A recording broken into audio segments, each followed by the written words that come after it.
Nós continuamos a escutar este capítulo 6 do Evangelho de São João, ainda vamos continuar a escutar no próximo domingo.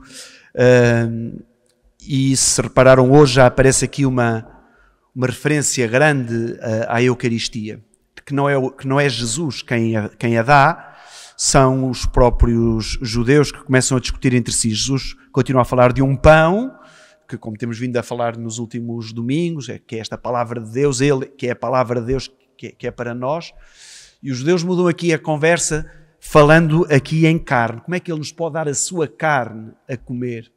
E é a partir daqui que Jesus continua o seu discurso sobre o pão da vida, agora sim, a falar do seu corpo e do seu sangue, da sua vida. E esta parte como iremos também ver no próximo domingo, esta parte do discurso de Jesus já é profundamente eucarística, ou seja, já está relacionado com a Eucaristia. Como vos disse há 2 domingos ou 3 atrás, quando começámos a ler o relato da multiplicação dos pães, no Evangelho de São João, na última ceia, São João não faz a narração da Eucaristia. Na noite em que ele ia ser entregue, Jesus tomou o pão, São João não faz menção desse episódio, faz só do lava-pés, porque é entendido como a entrega da Eucaristia no milagre da multiplicação dos pães e na autorreferência de Jesus como pão da vida, como pão vivo descido do céu. Mas é interessante que a primeira leitura e o Evangelho de hoje nos falam de 2 dimensões da Eucaristia, que nós celebramos habitualmente ao domingo, outros até praticamente todos os dias, falam-nos de 2 dimensões da Eucaristia importantes e que se completam. Nós, por um lado, a partir do Evangelho, temos a dimensão da Eucaristia numa atitude de sacrifício. Quando o Padre na missa diz: orai, irmãos, para que o meu e o vosso sacrifício seja aceito por Deus Pai Todo-Poderoso, não é o sacrifício de vir à missa, ou de aturar padres chatos como eu. Não é esse o sacrifício. O sacrifício é o que vamos celebrar. Que Jesus tornou sagrado no pão e no vinho para se deixar no seu corpo e no seu sangue. Esse é que é o sacrifício. Então, quando nós nos reunimos para celebrar a Eucaristia, para darmos graças a Deus, repetimos sempre aquilo que Jesus fez na última ceia, que nos lembra sempre a sua crucifixão e morte na cruz, e por isso é que nós dizemos que é sempre a atualização do sacrifício de Cristo. A missa é sacrifício. Porquê? Porque é o sacrifício de Cristo que nós repetimos, a sua morte. Nós, quando olhamos para a cruz, vemos o corpo entregue, o sangue derramado. Foi o que nós escutámos hoje no Evangelho. A minha carne é a verdadeira comida, o meu sangue é a verdadeira bebida. Portanto, o que nós fazemos, a missa é sacrifício por isto. Porque é o sacrifício de Cristo, um Cristo que se entrega a nós e que se deixa ficar até ao fim dos tempos neste sacramento admirável que é o da Eucaristia, do qual nós nos alimentamos e vivemos. É a grande força do cristão, a Eucaristia, porque é Cristo que vem à nossa vida, é Cristo que nos transforma, é Cristo que nos configura cada vez mais a Ele. Mas a primeira leitura falava de um banquete, porque a missa também é um banquete. Esta descoberta, que não foi descoberta nenhuma, foi uma redescoberta. Os primeiros cristãos viviam muito mais a Eucaristia em atitude de festa e de banquete do que em atitude de sacrifício. Estava presente que era a atualização do mistério da morte de Jesus, mas viviam na alegria da ressurreição este banquete. O Concílio Vaticano II veio recuperar, de certa maneira, esta alegria da celebração da Eucaristia. E reparem, até a maneira como nós hoje celebramos a Eucaristia, embora os tradicionalistas não achem piada, não é? O padre a rezar missa de costas, no latim, não sei o quê, é exatamente a carregar só na dimensão sacrificial. Mas a Eucaristia não é só sacrifício. Ela é também banquete. Aquilo que nós hoje escutamos, a sabedoria, que é o próprio Deus, que preparou as mesas e que diz: vinde comer do meu pão, vinde beber do vinho que vos preparei, é esta mesa aberta, larga, em que todos cabem. E então a Eucaristia é também banquete. Banquete porque é celebrado sempre na ressurreição de Jesus, se não vivíamos uma eterna missa de corpo presente, em que estávamos sempre só a chorar a morte de Jesus, a chorar a morte de Jesus, mas nós não choramos a morte de Jesus, nós alegramos-nos com a sua ressurreição. Porque só a ressurreição de Jesus é que faz com que as palavras de Jesus que escutamos no Evangelho tenham a força que têm, de que é um pão vivo e que nos garantem a nós uma vida eterna. Se a medicina se esforça incrivelmente para nos tornar eternos, não é? Vamos chegar aos 100, vamos chegar aos 120, vamos chegar aos 150. A medicina interessa-se muito por prolongar indefinidamente a vida, porque a morte é para a ciência uma derrota. Nós já temos o remédio da eternidade, que é a Eucaristia. Quem comer deste pão viverá eternamente.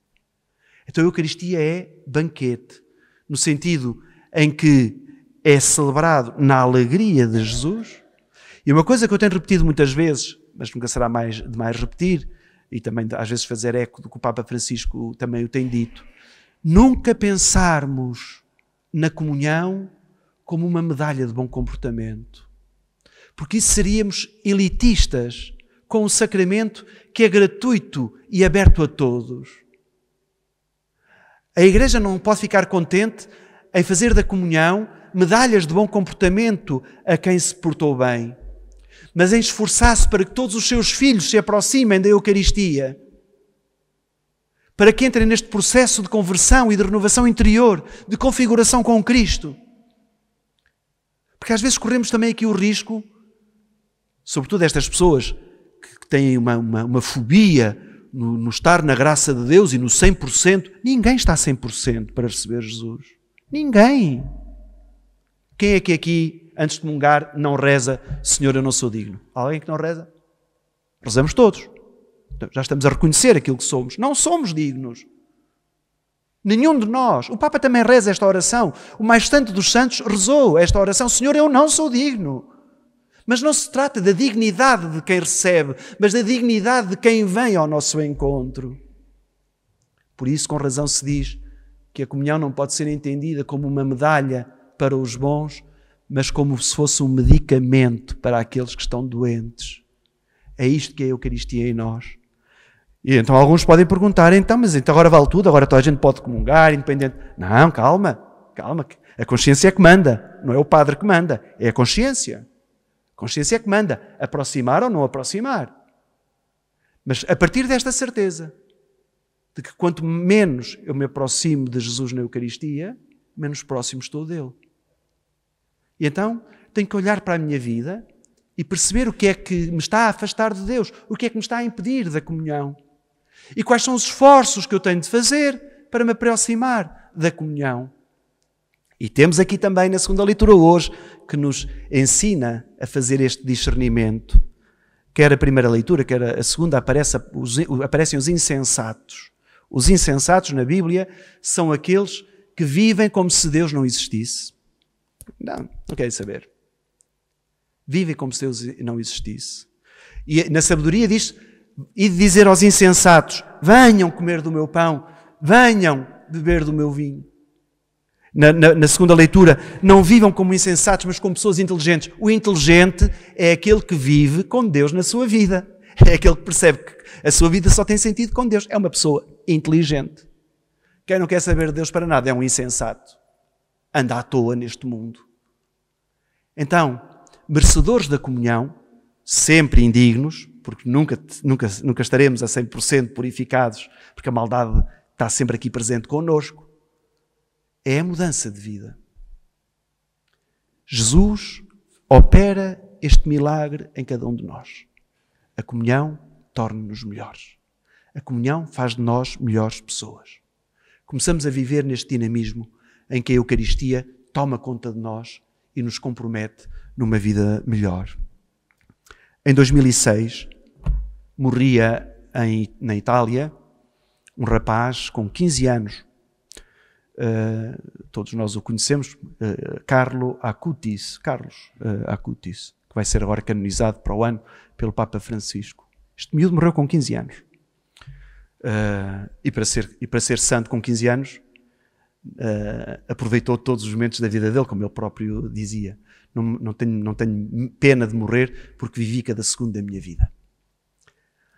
E este rapaz fez da Eucaristia o centro da sua vida. Era de comunhão diária. era de comunhão diária. Todos diziam à missa. Mas não era beato, nem era tradicionalista, nem era daquelas pessoas bafientas que a gente às vezes vê, aquelas beatas mesmo beatas da missa de todos os dias, que chateiam de serem tão beatas. Não. Para este Carlo Acutis, a missa era ponto de chegada e ponto de partida. Nós hoje sabemos um bocadinho mais da vida dele, a caridade que ele fazia com os pobres a caminho da igreja. A caridade que ele fazia depois de sair da igreja.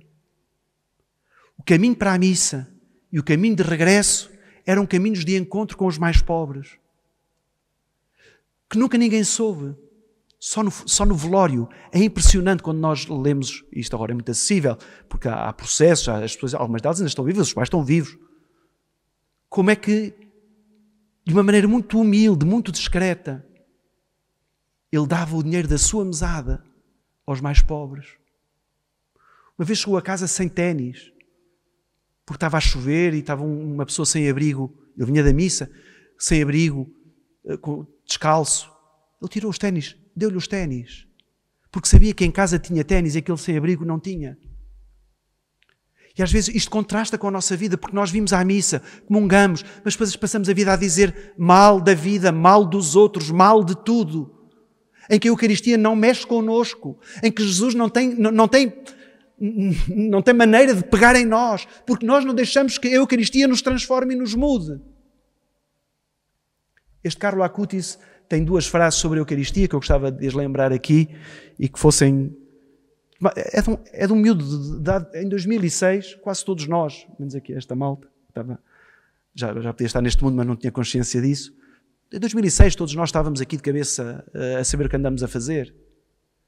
Este miúdo com 15 anos tem frases extraordinárias como esta: quanto mais comungarmos, mais nos tornaremos como Jesus, para que nesta terra tenhamos uma antecipação do céu.